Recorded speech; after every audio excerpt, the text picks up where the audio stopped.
Comment est constitué le dossier de consultation des entreprises d'un marché public?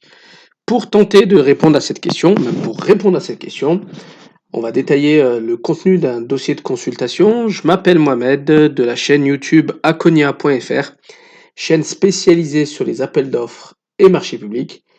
Et donc on va aller voir le détail de tous ces sigles que vous voyez quand vous téléchargez un dossier de consultation. Il y a du RC, du CCTP, du CCAP, des BPU, des DPGF.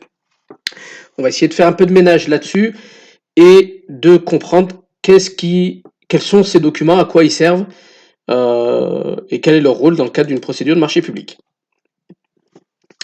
Donc DCE, c'est le dossier de consultation des entreprises, c'est le dossier mis à disposition par l'acheteur auprès des candidats potentiels pour qu'ils puissent étudier la demande de l'acheteur.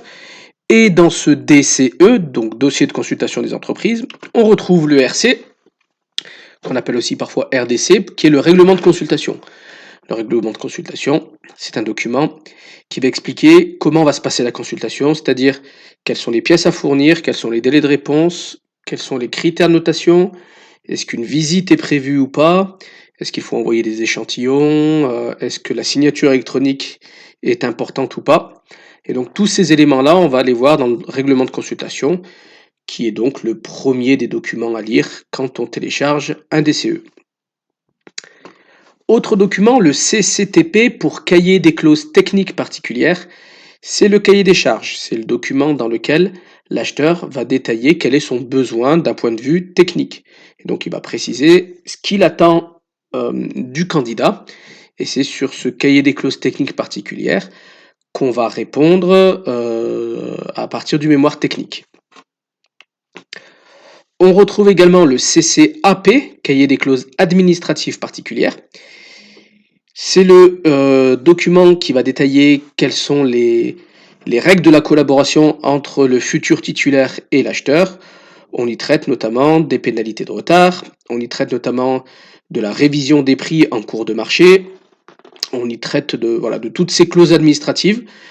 Il faut noter que parfois le CCTP et le CCAP sont réunis dans un seul document qu'on appelle CCP pour cahier des clauses particulières. Et à côté de ça, on va avoir tout un tas d'autres documents fournis par l'acheteur. Le AE, c'est l'acte d'engagement. Donc l'acte d'engagement, c'est le contrat qui lie l'acheteur au titulaire du marché.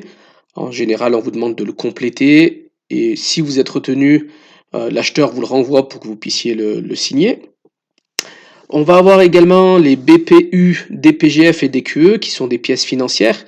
Alors selon les marchés, il faut remplir un ou plusieurs de ces documents. Le BPU, c'est un bordereau des prix unitaires qui va vous permettre de faire une offre unitaire dans le cadre notamment d'un accord cadre, c'est-à-dire qu'on va vous demander votre tarif à l'unité. Et puis, si vous êtes retenu, l'acheteur passera des bons de commande et se basera sur les chiffres de ce BPU pour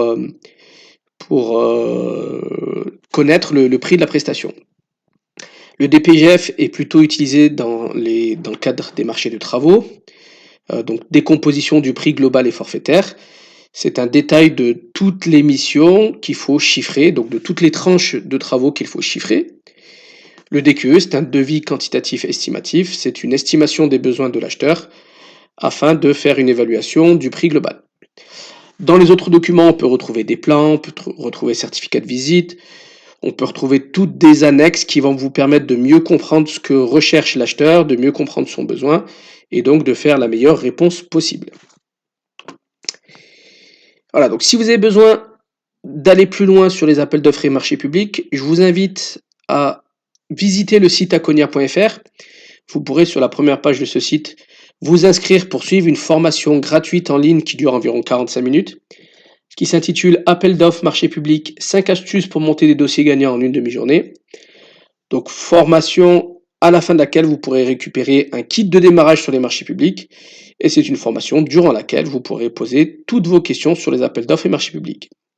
Si vous avez besoin d'informations complémentaires, n'hésitez pas à poser des questions en dessous de cette vidéo. Et si vous souhaitez être mis au courant des prochaines vidéos, abonnez-vous à notre chaîne. À très vite!